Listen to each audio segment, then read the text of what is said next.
വീട്ടിൽ വന്നപ്പോഴത്തേക്ക് നിന്റെ വീട്ടുകാരും ഇല്ലല്ലോ എന്നുള്ളൊരു ടോക്ക് സംസാരിച്ചു. ഞാൻ വിചാരിച്ചു എന്നെ ഒന്ന് ജസ്റ്റ് അത് പേടിപ്പിക്കാൻ പറഞ്ഞതായിരിക്കും. അന്ന് രാത്രി തന്നെ അടിക്കുക, കതകിന് പിടിച്ച് നെറ്റി ഇടിക്കുക, വായിൽ വിരലിട്ട് 2 സ്ഥലത്തും വലിച്ചേറി. അങ്ങനെ മുകളിൽ നിന്ന് താഴേക്ക് ഇറങ്ങി ചെന്നപ്പോഴത്തേക്ക് ഹസ്ബൻഡിന്റെ ഉമ്മ എന്നെ അവിടെ പിടിച്ച് വെച്ചിട്ട് പറഞ്ഞു, ഇതാ വന്ന് അടിച്ചോ. എനിക്കാവട്ടെ കുട്ടികൾക്കാവട്ടെ ഫുഡിന്റെ കാര്യത്തിലും ഒരു നിയമമുണ്ട്.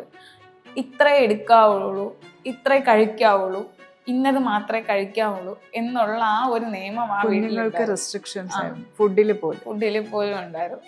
തൊട്ട് പിറകിൽ ചെറിയൊരു അരുവിയിലൊരു തോട് പോലെയായിരുന്നു. 2 പേരും അങ്ങോട്ട് ഇറങ്ങിപ്പോയി. ഞാൻ കണ്ടില്ല. ഒരാള് തോട്ടിൽ നിന്ന് കേറി വരുന്നു, മൂത്ത ആള്. ഇളയാളെ കിട്ടിയില്ല, ഇളയാള് വെള്ളത്തിൽ മുങ്ങിപ്പോയി. അന്നു മുതൽ ആ മരിക്കുന്നത് വരെ ആ കുട്ടി എനിക്കൊരു ഹെൽപ്പായിരുന്നു. പോലീസ് സ്റ്റേഷനിൽ പോയി എൻ്റെ ഉമ്മിയെ കെട്ടിയിട്ട് അടിച്ചു എന്ന് പറഞ്ഞ ആള്.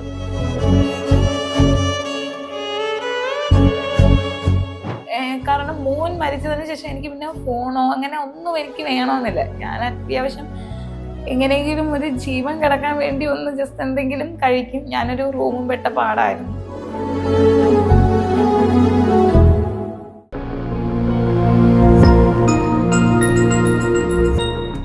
ഇന്ന് നമ്മളോടൊപ്പം ചെയ്യുന്ന വളരെ യുവതിയായ ഒരു സ്ത്രീയാണ്, ഒരു പെൺകുട്ടിയാണ്. അവളുടെ വളരെ ചെറുപ്പത്തിൽ തന്നെ വിവാഹം കഴിച്ചു. ആദ്യത്തെ വിവാഹം ഒന്നും വേണ്ട എന്ന് പറഞ്ഞിട്ട് വീട്ടുകാർ തന്നെ, വളരെ സാമ്പത്തിക നിലയിലുള്ള വീട്ടുകാർ തന്നെ അവനിൽ നിന്ന് ഒന്നും മേടിക്കാതെ അവളുടെ ആദ്യത്തെ വിവാഹം ഒത്തുതീർപ്പാക്കി. 2ാമത്തെ വിവാഹത്തിലേക്ക് അവളെ തള്ളിവിട്ടു. അവിടുത്തെ പീഡനം സഹിക്കാൻ വയ്യാതെ തിരികെ അവളുടെ വീട്ടിലേക്ക് എത്തിയപ്പോൾ അവൾ അനുഭവിക്കേണ്ടി വന്ന വേദനകൾ, സ്വന്തം വീട്ടിലെ ത്യാഗങ്ങൾ, അതാണ് ഇന്നത്തെ കഥ. നമുക്കൊരുമിച്ച് കേൾക്കാം. നമസ്കാരം മോനെ. നിനക്ക് പറയാനുള്ള എല്ലാ കാര്യങ്ങളും പറയാനുള്ള ഒരു വേദിയാണിത്. എല്ലാവിധ നിയമ സംരക്ഷണവും അഭിഭാഷക എന്ന നിലയിൽ ഞാൻ ഉറപ്പ് നൽകുന്നു. നിനക്ക് എന്ത് വേണോ തുറന്ന് സംസാരിക്കും, നിൻ്റെ ജീവിതത്തിൽ നേരിട്ട എല്ലാം. അപ്പോൾ ഞാൻ കേട്ടപ്പോഴേക്കും ആദ്യത്തെ വിവാഹം 18 വയസ്സ് നടന്നു എന്നാണ് പറയണേ. അപ്പോൾ അതിൻ്റെ അനുഭവങ്ങൾ, അല്ലെങ്കിൽ എന്തുകൊണ്ടാണ് ചെറിയ പ്രായത്തിൽ, അതൊന്ന് പറയാം. 18ാമത്തെ വയസ്സിൽ കല്യാണം കഴിഞ്ഞു. ഫോഴ്സ് ചെയ്ത് കല്യാണം കഴിപ്പിച്ചതാണ്. പ്ലസ് ടു കഴിഞ്ഞ സമയത്ത് അത്ര യോഗ്യതയുള്ളൂ. ഫോഴ്സ് ചെയ്ത് കെട്ടിച്ചു. വേണ്ട വേറെ എന്തെങ്കിലും. എല്ലാവരും എൻ്റെ കൂടെ ഒരു 5-6 കുട്ടികളുണ്ട്, എൻ്റെ കൂടെ പഠിക്കുന്ന കുട്ടികൾ. എല്ലാവരും വേറെ വേറെ പഠിക്കാൻ എന്നെ കല്യാണം കഴിപ്പിച്ചു വിട്ടു. നല്ല ഒരു എമൗണ്ട് ആവുന്ന ഡോവറി തന്ന് എന്നെ കെട്ടിച്ചു വിടുക ചെയ്തത്. നാട്ടിൽ നിൽക്കുന്ന ഒരാളെ കൊണ്ടാണ് തന്നെയാണ് കെട്ടിച്ചത്. അതും ജോലിയില്ല. ആളുടെ കൺസെപ്റ്റ് എന്ന് പറഞ്ഞാൽ എന്നെ കല്യാണം കഴിക്കുക, അതിൽ ജീവിക്കുക എന്നുള്ള ആ ഒരു ഇത് മാത്രമാണ് ആളുടെ മുന്നിലുള്ളത്. അവിടെ ചെന്ന് ഒരു 18 വയസ്സ് പെണ്ണിന് താങ്ങാൻ പറ്റുന്നതിൻ്റെ അപ്പുറമായിരുന്നു ആ വീട്ടിലുണ്ടായിരുന്നു. ആ ഫാമിലിയുടെ ചുമതല മൊത്തം എൻ്റെ തലയിലായിരുന്നു. ഉത്തരവാദിത്വം എല്ലാം പ്ലസ് ടു കഴിഞ്ഞ ഒരു 18-കാരിയുടെ തലയിലായി. അതെ മാം. എന്ന് പറഞ്ഞാൽ രാവിലെ എഴുന്നേൽക്കണം, ഫുഡ് ഉണ്ടാക്കണം. അതിൻ്റെ ഇടയ്ക്ക് ഹസ്ബൻഡ് പുറത്ത് പോകും ആക്കുള്ളത്. പിന്നെ ഹസ്ബൻഡ് ജോലിക്ക് പോകില്ല. ആള് ജോലിക്ക് പോകുന്നത് വലിയ ബുദ്ധിമുട്ടുള്ള ആളാണ്. ആ പോവാത്തതിൻ്റെ ആ ടോർച്ചറിങ് ഞാൻ. പിന്നെ ഇടയ്ക്കിടയ്ക്ക് നാത്തൂന്മാർ വരുമല്ലോ, അപ്പം അതിലെ ടോർച്ചറിങ്, അവരുടെ മക്കളെ നോക്കണം, അങ്ങനെയുള്ള കാര്യങ്ങൾ. 8ഉം പൊട്ടും തിരിയാത്ത പ്രായത്തിൽ ഞാൻ പ്രഗ്നൻ്റായി. അത് കഴിഞ്ഞു. ആ കുട്ടിക്ക് കുറച്ച് ശ്വാസം മുട്ടും കാര്യങ്ങളൊക്കെ ഉണ്ടായിരുന്നു. ആദ്യം എൻ്റെ ഫാമിലി നല്ലൊരു പ്രൈവറ്റ് ഹോസ്പിറ്റലിലൊക്കെ കൊണ്ടുപോയി നല്ല കെയറിങ് തന്നു. ഒരു 6 മാസം വരെ. അവർക്ക് ഞാൻ എന്താ പറയുക, അവരെന്നെ വീണ്ടും ഗവൺമെൻറ് ഹോസ്പിറ്റലിലേക്ക് ഷിഫ്റ്റ് ചെയ്തു. അവിടെ ചെന്നു. പിന്നെ കുട്ടിക്ക് ശ്വാസം മുട്ടലായി. പിന്നെ കണ്ടിന്യൂസ് ആ കുട്ടിക്ക് 1 വയസ്സെത്തുന്നതിന് മുന്നേ ഞാൻ 2nd പ്രഗ്നൻ്റായി. പിന്നെ ആ കുട്ടിയും ഈ കുട്ടിയും പിന്നെ വീട്ടിലെ ടോർച്ചറിങ്ങും എല്ലാം കൂടി സഹിക്കാൻ വയ്യാതെ ഏകദേശം ഞാനൊരു 5 വർഷം ഞാൻ അങ്ങനെ ആ വീട്ടിനകത്ത് തന്നെ ഞാൻ ചുറ്റപ്പെട്ട് ജീവിച്ചു. അന്നും എനിക്കൊരു ആശ്വാസം എന്ന് പറയുന്നത്, നമ്മൾ ഫോൺ ഉപയോഗിക്കുമ്പോൾ പറയും നമ്മൾ ഫോണിന് അഡിക്ഷൻ ആണെന്ന് പറയും. നമുക്കാകെ കിട്ടുന്ന ഒരു സ്പേസ് എന്ന് പറഞ്ഞാൽ ആ ഒരു ഫോൺ മാത്രമാണ്. അപ്പോൾ ആ ഫോണും യൂസ് ആക്കാൻ സമ്മതിക്കാത്തതായി. അതായത് ജോലി ചെയ്യുന്നില്ല, ഫോൺ യൂസ് ആക്കണ്ട. രാവിലെ എഴുന്നേൽക്കുന്നു, 4 മണിക്ക് എഴുന്നേൽക്കുന്നു, ചോറ് വെക്കുന്നു, കാപ്പി ഉണ്ടാക്കുന്നു, എല്ലാം ഉണ്ടാക്കി 12 മണിയെന്ന് പറയുമ്പോൾ ജോലി ഒതുങ്ങുന്നുണ്ട് മാം. ഒരു വേലക്കാരത്തി, പൈസ ഇല്ലാത്ത, പൈസ അതെ ഇതെല്ലാം ചെയ്യുന്നുണ്ട്. വെള്ളം കിണറ്റിൽ ടാങ്കിൽ അടിക്കാൻ വെള്ളമുണ്ട്, വെള്ളം അടിക്കില്ല, എന്നെ കൊണ്ട് കോരിപ്പിക്കും. മോള് വരുമ്പോഴത്തേക്ക് മോട്ടർ ഇടും. അങ്ങനെയൊക്കെ ഒരുപാട് ടോർച്ചർ ഉണ്ട്. അത് സഹിക്കാൻ വയ്യാണ്ട് വീട്ടിലൊക്കെ പറഞ്ഞപ്പോഴത്തേക്ക് അപ്പം എൻ്റെ ഹസ്ബൻഡിൻ്റെ വീട്, ആ ഫസ്റ്റ് ഹസ്ബൻഡിൻ്റെ വീട്ടിൽ നിന്ന് വരാൻ ഇങ്ങനെ ഒരു കാരണം ഉണ്ടായെന്ന് പറഞ്ഞാൽ എൻ്റെ ഉമ്മായും ബാക്കി എല്ലാവരും ദുബൈക്ക് പോയി, സിബിലിങ്സും എല്ലാവരും ദുബൈക്ക് പോയി. അപ്പം ഞാൻ മാത്രമേ നാട്ടിലുള്ളൂ. അപ്പം ഞാൻ പറഞ്ഞു യാത്ര അയക്കാൻ എനിക്ക് പോകണമെന്ന് പറഞ്ഞു. കാരണം 3-4 മാസം കൂടുമ്പോഴത്തേക്കായിരിക്കും ഞാൻ എൻ്റെ വീട്ടിൽ പോവാ. അങ്ങനെ പറഞ്ഞു പോണ്ടാന്ന് പറഞ്ഞു പ്ലീസ്, അവർ പോയിട്ട് ഇനി 2 വർഷം കഴിഞ്ഞിട്ടേ വരുള്ളൂ എന്ന് കൺവിൻസ് ചെയ്ത് 2 ദിവസത്തേക്ക്, നാളെ രാത്രി പോകുന്നെങ്കിൽ ഇന്ന് രാത്രി എന്നെ കൊണ്ടാക്കുന്നു, പിറ്റേന്ന് രാവിലെ ഞാനങ്ങ് ചെല്ലാം എന്നുള്ള രീതിക്ക് കൊണ്ടാക്കി. അപ്പോൾ വീട്ടിൽ വന്നപ്പോഴത്തേക്ക് നിൻ്റെ വീട്ടുകാരും ഇല്ലല്ലോ എന്നുള്ളൊരു ടോക്ക് സംസാരിച്ചു. പക്ഷെ ഞാൻ അപ്പോൾ ഞാൻ വിചാരിച്ചു എന്നെ ഒന്ന് ജസ്റ്റ് അത് പേടിപ്പിക്കാൻ പറഞ്ഞതായിരിക്കും. അന്ന് രാത്രി തന്നെ ഉപദ്രവിച്ചു, അടിക്കുക, കതകിന് പിടിച്ച് നെറ്റിയടിക്കുക, വായിൽ വിരലിട്ട് 2 സ്ഥലത്തും വലിച്ചേറി, കൈ പിടിച്ച് തിരിച്ചൊടിച്ചു, ഇട്ടിരുന്ന ഷോള് കയ്യിൽ പിറകിൽ പിടിച്ച് കെട്ടി എന്നെ കതകിൻ്റെ ആ ലോക്കിൽ കെട്ടിയിട്ട് എന്നെ അടിവയറ്റിലൊക്കെ ചവിട്ടി. അങ്ങനെ മുകളിൽ നിന്ന് താഴേക്ക് ഇറങ്ങി ചെന്നപ്പോഴത്തേക്ക് ഹസ്ബൻഡിൻ്റെ ഉമ്മ എന്നെ അവിടെ പിടിച്ച് വെച്ചിട്ട് പറഞ്ഞു ഇതാ ഇവിടെ ഉണ്ട്, ഇതാ വന്ന് അടിച്ചോ എന്ന് പറഞ്ഞ് എന്നെ 2 കൈയും പിടിച്ച് വെച്ച് എന്നെ അടിച്ചു. പിന്നെ അങ്ങ് സഹിക്കാൻ വയ്യാണ്ടപ്പോൾ എൻ്റെ ബ്രദർ നാട്ടിലുണ്ട്. ബ്രദർ എന്ന് പറഞ്ഞാൽ ഒരു കസിൻ ബ്രദർ, ആളെ ഞാൻ വിളിച്ചു. കാരണം എൻ്റെ കയ്യിൽ ഫോണില്ല, എൻ്റെ ഫോണൊക്കെ പിടിച്ച് വാങ്ങി വെച്ചല്ലോ നേരത്തെ. ഞാൻ അപ്പുറത്തെ വീട്ടിൽ എങ്ങനെയോ പോയി രാത്രി ഒരു 11 മണിയായപ്പോൾ കതവ് മുട്ടി എനിക്ക് ഒരു കോൾ ചെയ്യാൻ തന്നു. കാക്കാൻ്റെ നമ്പർ ഞാൻ എഴുതി വെച്ചിട്ടുണ്ടായിരുന്നു. ആ നമ്പറിൽ ഞാൻ വിളിച്ചു. ഞാൻ ഇങ്ങനെ കാക്ക പറഞ്ഞു വരാമെന്ന് പറഞ്ഞു. അപ്പം വേറെ ഏതോ സ്ഥലത്ത് നിൽക്കായിരുന്നു, വരാം 1 മണിക്കൂർ എടുക്കുമെന്ന് പറഞ്ഞു. അങ്ങനെ വന്നു. അങ്ങനെ ഞാൻ പോലീസ് സ്റ്റേഷനിലേക്ക് പോയി. ഇവർ വരുന്നത് കാത്തു നിൽക്കാൻ ഞാൻ നിന്നില്ല. കാരണം അതുവരെ നിന്ന് കഴിഞ്ഞാൽ എനിക്ക് പറ്റില്ല. ഞാൻ 2 കുഞ്ഞുങ്ങളെയും കൊണ്ട്, ഒരാൾക്ക് 4 വയസ്സും ഒരാൾക്ക് 3 വയസ്സും, 2 കുഞ്ഞുങ്ങളെയും കൊണ്ട് ഞാൻ സ്റ്റേഷനിലേക്ക് പോയി. സ്റ്റേഷനിലേക്ക് പോയപ്പോഴത്തേക്ക് എനിക്ക് അവിടെ നിന്ന് ആ മാമിനോട് എനിക്കൊന്നും പറയാൻ പറ്റാണ്ടായിപ്പോയി. അപ്പം മാം എന്നെ കവളിലേക്ക് ഇങ്ങ് പിടിച്ചിട്ട് ഇങ്ങനെ നോക്കിയപ്പോൾ 2 കവളിലും പാട്, ഈ 2 ചുണ്ടിൻ്റെ 2 സൈഡിലും മുറിവ്, ഡ്രസ്സൊക്കെ കീറിയിരിക്കുന്നു. ഇങ്ങനെയൊക്കെ ആയതുകൊണ്ട് അവർക്ക് കാര്യം മനസ്സിലായി. ഹസ്ബൻഡിൻ്റെ നമ്പർ എന്താണെന്ന് ചോദിച്ചു. നമ്പർ പറഞ്ഞു കൊടുക്കാനുള്ള ആ ഒരു മാനസികാവസ്ഥ അല്ലായിരുന്നു. അപ്പം എൻ്റെ ഇളയ മോൻ 3 വയസ്സേ ഉള്ളൂ. എൻ്റെ ഉമ്മിയുടെ കൈ പിറകി പിടിച്ച് കെട്ടി എൻ്റെ ഉപ്പ അടിച്ചു. കുഞ്ഞു പറഞ്ഞല്ലേ, ഉപ്പ അടിച്ചു, കുഞ്ഞുങ്ങളുടെ മുമ്പേ വെച്ചാണ്. ഉപ്പ അടിച്ചു. നമ്മൾ എത്ര കണ്ണുനീരാണ് കാണേണ്ടി വരുന്നത്. ഈ ലോകത്തിന് ഇതൊക്കെ നിസ്സാരമാണ്, സ്ത്രീകളുടെ കണ്ണുനീരെന്ന് പറയുന്നത്. ഉപ്പ അടിച്ചു, കേട്ടോണ്ടിരിക്കാൻ ഒരു കഥയും നമ്മൾ പറഞ്ഞു. ഉപ്പ അടിച്ചു, ഉമ്മച്ചിയുടെ കവളിലടിച്ചു, ഉമ്മച്ചിയുടെ തലയ്ക്ക് അടിച്ചു എന്നൊക്കെ പറഞ്ഞു. അപ്പോൾ എന്നെക്കാട്ടി തെളിവ് കുട്ടികൾ പറഞ്ഞു കഴിഞ്ഞു. അവർ ഡയറക്റ്റ് നമ്പർ എടുത്തു, ഞാൻ പറഞ്ഞു കൊടുത്തു. വിളിച്ചപ്പോൾ പറഞ്ഞ് കുട്ടിക്ക് PTA മീറ്റിംഗ് ആണ്, ആളിവിടെ ഇല്ല, വൈഫിനൊന്ന് കൊടുക്കും, ടീച്ചറാണെന്ന് പറഞ്ഞു. അപ്പോൾ കുട്ടിക്ക് PTA മീറ്റിംഗ് ആണ്, അതിൻ്റെ കാര്യം പറയാനാണെന്ന് പറഞ്ഞു. അങ്ങനെ പറഞ്ഞപ്പോഴത്തേക്ക് ആളിവിടെ ഇല്ല, താഴെ പോയിരിക്കുകയാണ് എന്ന് പറഞ്ഞു. അങ്ങനെയാണെങ്കിൽ നിങ്ങളുടെ വൈഫ് ഇങ്ങനെ ചടയമംഗലം സ്റ്റേഷനിലുണ്ട് എന്ന് പറഞ്ഞു. അങ്ങനെ ആള് വന്നു. ആള് മാത്രമല്ല, ആളുടെ ഫാദർ വന്നു. അങ്ങനെ എന്നെ എല്ലാവരും കൂടെ അവിടെ വെച്ച് നിർബന്ധിച്ച് അങ്ങ് വീട്ടിൽ ആരും ഇല്ലാത്തതല്ലേ, സ്വന്തം വീട്ടിൽ പോകണ്ട, അവരെ കൂടെ പൊക്കോന്ന് പറഞ്ഞു. ഉപദ്രവിച്ച് അവരുടെ കൂടെ തന്നെ തിരിച്ചു പറഞ്ഞുവിട്ട് ഞാൻ വിചാരിച്ചു ഇതിങ്ങനെ ഇതായതുകൊണ്ട് ഇനി വീട്ടിൽ ചെന്ന് ഉപദ്രവിക്കില്ല എന്നുള്ള ഒരു കോൺഫിഡൻസ് ഉണ്ടായിരുന്നു. പക്ഷെ വീട്ടിൽ ചെന്നിട്ട് ഉപദ്രവിച്ചു. പോലീസ് പോയത് ഉപദ്രവിച്ചു. അങ്ങനെ അപ്പോഴും നല്ല രീതിക്ക് ഉപദ്രവിച്ചു. മറ്റേത് അടിയായിരുന്നെങ്കിൽ ഇത് ചവിട്ടായിരുന്നു. ഈ ഇടുപ്പ് സൈഡിലൊക്കെ പിടിച്ചിട്ട് നല്ലവണ്ണം ചവിട്ടലായിരുന്നു. അങ്ങനെ ആ ഒരു ടൈം ആയപ്പോഴത്തേക്ക് ഇക്കാക്ക വന്നു. പോലീസിനെ കൊണ്ടാണ് വന്നത്. അവർ വന്നു. എനിക്ക് എഴുന്നേക്കാൻ വയ്യായിരുന്നു. കുട്ടിക്ക് വിശക്കണമെന്ന് പറഞ്ഞപ്പോൾ എനിക്ക് ഇതെല്ലാം തല കറക്കം അങ്ങനെയൊക്കെ ഉണ്ട്. തലയ്ക്കൊക്കെ അടിച്ച് ആ ഒരു എനിക്ക് ഫുഡൊന്നും കൊടുക്കാൻ എനിക്ക് കഴിഞ്ഞില്ല. അങ്ങനെ മുകളിൽ നിന്ന് ഇറങ്ങി പോലീസ് വെളിയിൽ നിൽക്കുന്നു. അപ്പോൾ പോലീസ് അകത്ത് കയറിയില്ല.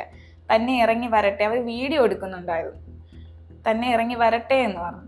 ഇറങ്ങി വന്നപ്പോൾ സ്റ്റെപ്പിൽ നിന്ന് ഞാൻ മറിഞ്ഞ് താഴെ വീണു. എൻ്റെ മക്കളാണ്, എൻ്റെ കുഞ്ഞു മക്കളാണ് എന്നെ ഒന്ന് ഇതാക്കി എടുത്തത്. പിന്നെ ഞാൻ ഇങ്ങ് വീട്ടിൽ പോയി. അപ്പം അന്നെന്തും കുഞ്ഞു 3 വയസ്സ്, ഇളയാൾക്ക് 3 വയസ്സ്, മൂത്താൾക്ക് 4 വയസ്സ്. അങ്ങനെ കഴിഞ്ഞ് വീട്ടിൽ പോയി. അപ്പം പോലീസ് സ്റ്റേഷനിൽ എന്ന് പറഞ്ഞത് എൻ്റെ ഫാദർ തന്നെയാണ്. പോലീസ് സ്റ്റേഷനിൽ എന്ന് പറഞ്ഞത്. അതായത് ഞാൻ ഇക്കാക്കയെ വിളിച്ചപ്പോഴത്തേക്കും ആ സെക്കൻഡിൽ ഇക്കാക്ക ഈ കാര്യം പറഞ്ഞ് എൻ്റെ ഫാദറിനെ വിളിച്ചിട്ട് ഒരു 15 മിനിറ്റ് കഴിയുമ്പോഴത്തേക്ക് ഇതിനകത്ത് കോള് വരും, നീ എടുക്കണേ എന്ന് പറഞ്ഞു. കാരണം എനിക്ക് ഫോണില്ല. തൊട്ടപ്പുറത്തെ വീട്ടിലവരാണ്. പക്ഷെ അവർ നല്ല ഈ വീട്ടുകാരുമായിട്ട് നല്ല ജോയിൻ്റ് ആണെങ്കിലും ഞാൻ അവിടെ എന്താണ് അനുഭവിക്കുന്നതെന്ന് ആ വീട്ടിലുള്ളവർക്ക് അറിയാം. അതുകൊണ്ടാണ് അവരെന്നെ ആ ഒരു ഹെൽപ്പ് എനിക്ക് അവർ ചെയ്തത്. അല്ലെങ്കിൽ ഒരിക്കലും അവരെനിക്ക് ആ ഹെൽപ്പ് ചെയ്യൂലായിരുന്നു. എനിക്കാവട്ടെ കുട്ടികൾക്കാവട്ടെ ഫുഡിൻ്റെ കാര്യത്തിലും ഒരു നിയമമുണ്ട്. ഇത്രേ എടുക്കാവുള്ളൂ, ഇത്രേ കഴിക്കാവുള്ളൂ, ഇന്നത് മാത്രമേ കഴിക്കാവുള്ളൂ എന്നുള്ള ആ ഒരു നിയമം ആ വീട്ടിലേക്ക് റെസ്ട്രിക്ഷൻസ് ഫുഡിൽ പോലും ഉണ്ടായിരുന്നു. വീട്ടിൽ വന്ന് ഒരു 2 ആഴ്ച കഴിഞ്ഞപ്പോഴത്തേക്കും ഫാമിലി നാട്ടിൽ വന്നു. അപ്പോൾ ഈ ഫാമിലി നാട്ടിൽ വരുന്നതിന് മുന്നേ ഒരു മാല ഉണ്ടായിരുന്നു. അപ്പോൾ ഗോൾഡ് എല്ലാം ആളുടെ കസ്റ്റഡിയിലാണ്. നല്ല ഒരു ഡൊവർ തന്നു. ഒരു 50 പവനോളം ഡൊവറി എനിക്ക് തന്നു. അതെല്ലാം ആളുടെ കസ്റ്റഡിയിലാണ്. കല്യാണം കഴിഞ്ഞ ഉടനെ പോയോ? കല്യാണം കഴിഞ്ഞ ഉടനെ പിറ്റേ ദിവസമേ അവർ മേടിച്ച് ഒരു അലമാരയിൽ പൂട്ടി വെച്ച്. എനിക്ക് എന്താ പറയുക, അടുക്കള കാണാൻ വരുന്ന ചടങ്ങുണ്ട്. ആ ചടങ്ങിലൊരു നല്ലൊരു അലമാര തന്നു. അതായത് കുറച്ച് നല്ല തേക്കിൻ്റെ നല്ലൊരു അലമാര തന്നു. ആ അലമാരയിൽ പോലും എൻ്റെ തുണികളും അടക്കി വെക്കാനുള്ള ആ ഒരു ഇതെനിക്കില്ലായിരുന്നു. അതെല്ലാം എൻ്റെ അമ്മയുടെ റൂമിലായിരുന്നു. അതിനകത്ത് തന്നെ അവർ ഗോൾഡും വെച്ചു പൂട്ടി. വീട്ടിൽ തന്ന അലമാര, വീട്ടിൽ തന്നത് ഗോൾഡ് ഒരു പൂട്ടി അതിനകത്ത് വെച്ചു. അപ്പം വേറെ ഒരു ഓപ്ഷൻ എൻ്റെ മുന്നില്ല. അപ്പം കഴുത്തിൽ കിടന്ന ഒരു മാല ഉണ്ടായിരുന്നു. ആ മാല ഞാൻ പണയം വെച്ചു. കുറച്ച് പൈസ എടുത്തു. മക്കളെ എൻ്റെ വീട്ടിൻ്റെ അടുത്തുള്ളൊരു അൺഎയ്ഡ് സ്കൂളിലേക്ക് ഞാൻ ചേർത്തു. രണ്ടുപേരെയും ചേർത്തു. അപ്പോൾ സ്റ്റാർട്ടിങ് ടൈമാണ്, സ്കൂൾ ഓപ്പണിങ്ങിൻ്റെ സ്റ്റാർട്ടിങ് ടൈമാണ്. രണ്ടുപേരെയും ഞാൻ ചേർത്തു. അപ്പോഴേക്കും വീട്ടുകാരുടെ സപ്പോർട്ടൊക്കെ ഉണ്ടായിരുന്നു. അപ്പോഴും വീട്ടുകാരുടെ സപ്പോർട്ട് എന്ന് പറഞ്ഞാൽ ഇവരുടെ മനസ്സിൽ എന്താ പറയുക, അതിനു മുന്നേ ഇവർ തന്നെ കണ്ടെടുത്ത ബന്ധമാണെങ്കിലും ഇവർ വിചാരിച്ചു ഞങ്ങളുടെ ഫാമിലി എന്ന് പറഞ്ഞാൽ കുറച്ച് ക്യാഷ് ഉണ്ട്.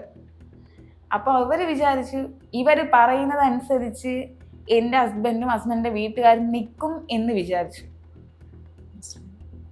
പക്ഷെ അതില്ലാന്ന് വന്ന് കണ്ടപ്പോഴത്തേക്കും എൻ്റെ ഫാമിലിക്ക് ഇഷ്ടമല്ലാണ്ടായി. പക്ഷെ എനിക്കത് മനസ്സിലാക്കാൻ പറ്റുന്നുണ്ട്. കാരണം അന്ന് ഞാൻ കുറച്ച് ഈ ഒരു പക്വതയോടുകൂടി ഞാൻ നിന്നിരുന്നു എങ്കിൽ, ഞാൻ എൻ്റെ ഫാമിലിയുടെ വാക്ക് കേട്ടില്ലായിരുന്നെങ്കിലും, എൻ്റെ ഭാഗത്ത് തെറ്റില്ല എന്നല്ല മാം പറയുന്നത്, എൻ്റെ ഭാഗത്ത് തെറ്റുണ്ട്. കാരണം എനിക്ക് 18 വയസ്സ് 19 വയസ്സുള്ളൊരു പെണ്ണ് സ്വന്തം ഉമ്മ പറയുന്നതും വാപ്പ പറയുന്നതും മാത്രമാണ് അവളുടെ തലയിൽ കയറുക. മറ്റുള്ളവർ അവർക്ക് എന്താ പറയാ, അവർക്ക് ഒരു മനസ്സിലാവാനുള്ള പക്വത ഇല്ല. അങ്ങനെ കുട്ടികളെയൊക്കെ വിട്ടു. അപ്പോൾ നാട്ടിൽ വന്നപ്പോഴത്തേക്ക് ഫാമിലി നാട്ടിൽ വന്നിട്ട് തീരുമാനിക്കാമെന്ന് പറഞ്ഞു. അപ്പം ഞാൻ എന്ത് ചെയ്തു, കേസായിട്ട് മുന്നോട്ട് പോകണമെന്ന് തന്നെയായിരുന്നു ഞാനും എൻ്റെ അടുത്ത് ഫാദർ പറഞ്ഞിരിക്കുന്നത്. കേസായിട്ട് മുന്നോട്ട് പോകണം എന്ന് തന്നെ പറഞ്ഞത് കൊണ്ട് ഞാൻ കേസ് കൊടുത്തു. അതായത് വീട്ടിൽ വരുന്നതിന് 3-ാമത്തെ ദിവസം ആണ് ഞാൻ കൊണ്ടുപോയി കേസ് കൊടുക്കുന്നത്. പോലീസിന് മനസ്സിലായി, കാരണം എന്നെ നല്ലതുപോലെ ദേഹോപദ്രവം ചെയ്തെന്ന് ഫോട്ടോയും കാര്യങ്ങളും ഒക്കെ അവർ എടുത്തിട്ടുണ്ടായിരുന്നു. അങ്ങനെ കേസിന് പോകാൻ ഫാമിലി പറഞ്ഞിട്ട് ഞാൻ കേസിന് മുന്നോട്ട് ഞാൻ പോയി. നാട്ടിൽ വന്ന് അപ്പോൾ ഇവർ കിടന്ന് അന്വേഷിക്കുകയും എന്താണ് പള്ളി മുഖേന അന്വേഷണം ഉണ്ടല്ലോ, അങ്ങനെ അന്വേഷിച്ചപ്പോഴത്തേക്ക് കാരണവരന്മാരെല്ലാവരും കൂടി പറഞ്ഞ് നാണക്കേടാണ്, ഇങ്ങനെയാണ് എന്നുള്ള ആ ഒരു ടോക്ക് വന്നപ്പോഴത്തേക്ക് സ്വാഭാവികമായിട്ടും എൻ്റെ ഫാദറിൻ്റെ ഇമേജ് ഇല്ല. അതായത് അത്രയും ദിവസവും എൻ്റെ കൂടെ നിന്ന എൻ്റെ മദറും എന്താ ചെയ്തേ, നേരെ എന്താ അവരുടെ ഇമേജ് തകരുമെന്നുള്ള ആ ഒരു രീതിക്ക് അവർ മാറിക്കഴിഞ്ഞു. അപ്പോൾ അവർ വീട്ടിൽ വന്ന് പറഞ്ഞപ്പോഴത്തേക്ക് ഇമേജ് പോവും, അങ്ങനെയാണ് ഇങ്ങനെയാണ് എന്നൊക്കെ പറഞ്ഞ് കുറേ കാര്യങ്ങൾ പറഞ്ഞ് ആ വീട്ടിൽ ഒരു പണി നീ എടുക്കൂല, ഞാൻ എടുക്കുന്ന പണി വേറെ ആരും എടുത്ത് കാണില്ല എന്ന് എനിക്ക് ബോധ്യമുണ്ട്. ആ വീട്ടിലാരും അപ്പം എൻ്റെ ഫസ്റ്റ് ഹസ്ബൻഡിൻ്റെ മദറിന് ബ്രസ്റ്റ് ക്യാൻസറാണ്. ആർക്കും ഒന്നും ചെയ്യാൻ കഴിയില്ല. ആ വീട്ടിലെ കാര്യം മൊത്തം നോക്കുന്നത് ഞാൻ തന്നെയാണ്. മക്കളുടെ കാര്യമായാലും ഇല്ല, ഞാൻ ആ വീട്ടിലൊരു പണിയും ചെയ്യില്ല, ഞാനൊന്നും ചെയ്യില്ല എന്നുള്ള ഒരു സംസാരം അവിടെ വന്നു. പിന്നെ എനിക്ക് മെൻ്റലി എനിക്ക് ഭ്രാന്താണെന്ന് പറഞ്ഞു. അത് സ്വാഭാവികമായിട്ട് ഒരുവിധം എല്ലാ സ്ത്രീകളും കേൾക്കുന്ന വാക്കാണ്. സ്വാഭാവികമായിട്ടുള്ള പ്രതികരണങ്ങളെ ഒരു ഭ്രാന്താക്കി മാറ്റുക മിക്കവാറും കല്യാണം കഴിഞ്ഞ സ്ത്രീകളെ കേട്ടിട്ടുള്ള കാര്യമാണ്. ഭ്രാന്ത് മാത്രമല്ല, എനിക്ക് എന്താ പറയുക, സ്വബോധം നഷ്ടപ്പെട്ടാ ചെയ്യുന്നത്. ആ സ്വബോധം നഷ്ടപ്പെടാനുള്ള കാരണം എന്താന്ന് പറഞ്ഞാൽ കണ്ടിന്യൂസ് ഒരേ ലെവലിലാണ് നിൽക്കുന്നത്. അങ്ങനെ നിൽക്കുമ്പോഴത്തേക്ക് ആർക്കായാലും അവരുടെ ലെവല് വിട്ടുപോകും. കാരണം ഇന്ന് ചെയ്യുന്നത് അതേ റൊട്ടേഷൻ തന്നെയാണ് നാളെയും ചെയ്യുന്നത്. മൊബൈൽ യൂസ് ചെയ്യാൻ പറ്റില്ല, TV കാണാൻ പറ്റില്ല, ഉറങ്ങാൻ പറ്റില്ല. ഉറങ്ങിക്കഴിഞ്ഞാൽ പറയും ഇത്ര ക്ഷീണം എന്താ എന്ന് പറയും. രാവിലെ 4 മണി മുതൽ എഴുന്നേറ്റ് 12 മണിക്ക് ജോലി ഒതുങ്ങും. വീട്ടിൽ എന്തൊക്കെ പണിയാണ് എടുക്കുന്നത്? വെള്ളം കോരും, തൂത്തുവാരണം, ഫുഡ് ഉണ്ടാക്കണം. അവർക്ക് സെപ്പറേറ്റ് ഫുഡാണ്. കാരണം ഏജ് കുറച്ചുള്ളവർക്ക് കുറച്ച് അങ്ങനെയുള്ള ചെറിയൊരു ഇതുണ്ട്. പിന്നെ മക്കളെ നോക്കണം, 2 കുഞ്ഞു മക്കളാണ്. ഞങ്ങൾ ഈ ജോലി ചെയ്യണം എന്ന് പറയുമ്പോഴത്തേക്ക് വേവിക്കുന്ന പണിയല്ലേ ഉള്ളൂ എന്ന് പറയും. പക്ഷെ ഇതിൻ്റെ ഇടയ്ക്ക് മക്കളെ മാനേജ് ചെയ്ത് അത് മുന്നോട്ട് കൊണ്ടുപോകാൻ പറ്റും. കാരണം അവരാരും നോക്കൂല.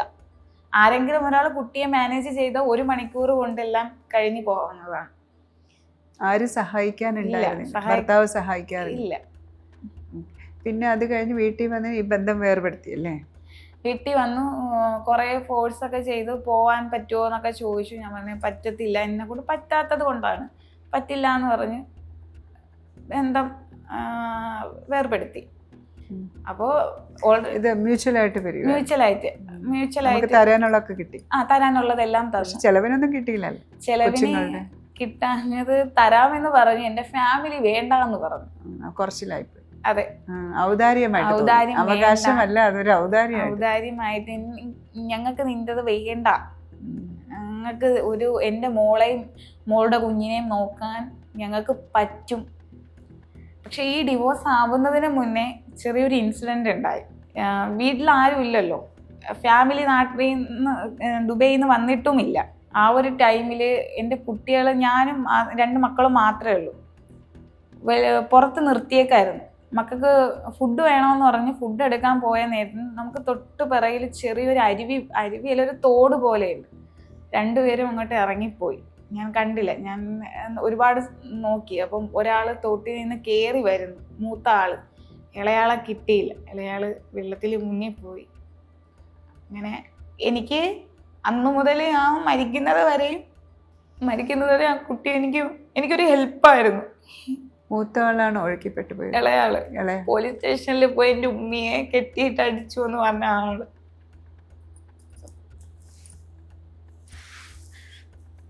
അത് കഴിഞ്ഞു ഫാമിലിയൊക്കെ വന്നു. പിന്നെ കുറ്റം എനിക്കായി. നേരെ എനിക്ക് നിന്നു, കൊച്ചിനെ നോക്കുന്നില്ല എന്നുള്ളത്. കാരണം അവർക്ക് ആ ഒരു ഇത് കിട്ടിക്കഴിഞ്ഞു.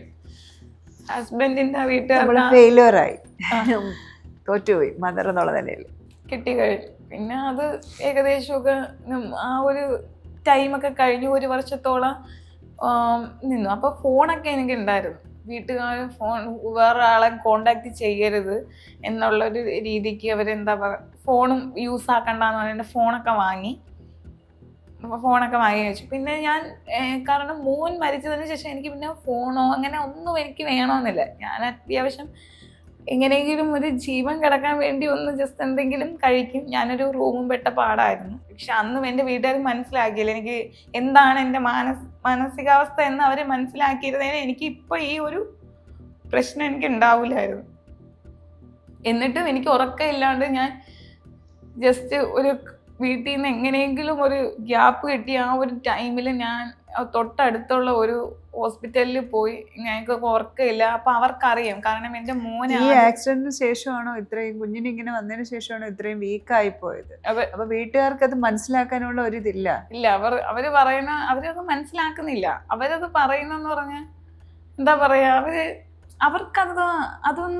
അവർക്കതൊന്നും അറിയില്ല. അവർക്ക് ആകെ അറിയാവുന്നത് മുസ്ലിം സമുദായത്തിൽ ഓർത്തഡോക്സ് ആയിട്ടുള്ള ഒരു ഫാമിലിയിൽ അവർക്ക് അറിയാവുന്ന മതപരമായിട്ടുള്ള കാര്യങ്ങൾ മാത്രമാണ്. അവർക്ക് പുറം ലോകമായിട്ട് യാതൊരു ബന്ധവും ഇല്ല. അവർക്ക് ഇങ്ങനെയൊന്നും വന്നില്ല. അത് സ്വയം വരുത്തി വെച്ചേക്കുന്നതാണ്. സ്വയം വരുത്തി വെച്ചേക്കുന്നതാണ്. 5 നേരം നിസ്കരിക്ക്, ഖുർആൻ ഓതി. ഈ സംഭവം കഴിഞ്ഞ് എത്ര നാൾ കഴിഞ്ഞപ്പോഴാണ് അടുത്ത് പിടിച്ച് കെട്ടിച്ചത്? 1 വർഷം തികഞ്ഞില്ല മാം. അയ്യോ, ഇത്രയും വലിയ ദുരന്തം, അതിൽ നിന്നും പുറത്തേക്ക് പോലും വരണതിന് മുമ്പേ കല്യാണം കഴിക്കുന്നതാണ് സൊല്യൂഷൻ. അവര് കണ്ടതെന്ന് പറഞ്ഞു കഴിഞ്ഞാൽ, എനിക്ക് ഞങ്ങളെ എന്താ പറയാ, പെണ്ണിനെ മനസ്സിലാക്കാൻ ഒരു പെണ്ണിന് പറ്റില്ല. അതിനെക്കാട്ടി പറ്റുന്നത് ഒരു ആണിനായിരിക്കും. അവരുടെ ന്യായം അതായിരുന്നു. അതുകൊണ്ട് രണ്ടാമതൊരു ആണിനെ കണ്ടുപിടിച്ചത്. അങ്ങനെയല്ല മാം. എനിക്ക് എന്റെ ഫ്രണ്ട് ഉണ്ട്. അപ്പം എനിക്ക് എന്റെ ഒരു 10th പഠിക്കുമ്പോഴത്തേക്ക് എൻ്റെ അപ്പം മുതലുള്ള ഒരു ഫ്രണ്ടാണ്. അപ്പം ഒരു പെണ്ണിനെ മനസ്സിലാക്കുന്നതിനെക്കാട്ടി ഒരു ആണാണിനെ മനസ്സിലാക്കുക. അപ്പം ഞാൻ എല്ലാ കാര്യങ്ങളും ഞാൻ ഇവനോട് തുറന്നു പറയുമായിരുന്നു. കാരണം എനിക്കൊരു ഇപ്പം നമ്മുടെ സമുദായത്തിൽ നിന്ന് നമ്മളൊരു ആണിനോട് സംസാരിക്കുമ്പോഴത്തേക്ക് അവൾ അങ്ങനെയാണ്, അവൾ ഇങ്ങനെയാണ്, അവൾ മോശ സ്വഭാവക്കാരിയാണ് എന്ന് അവർ വരുത്തി തീർത്തിരിക്കും. കാരണം അതെനിക്ക് അനുഭവമുണ്ട്. അതുകൊണ്ടാണ് ഞാൻ ഇത്രയും ഇതായിട്ട് ഞാൻ പറയുന്നത്. അവരെങ്ങനെ വരുത്തി തീർത്തു.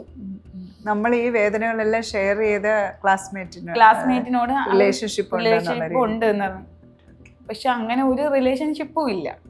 അങ്ങനെ ഒരു ഷിപ്പില്ല. കാരണം എന്നെ മനസ്സിലാക്കാൻ കാരണമാണോ വേഗം പിടിച്ച് കെട്ടിച്ചു?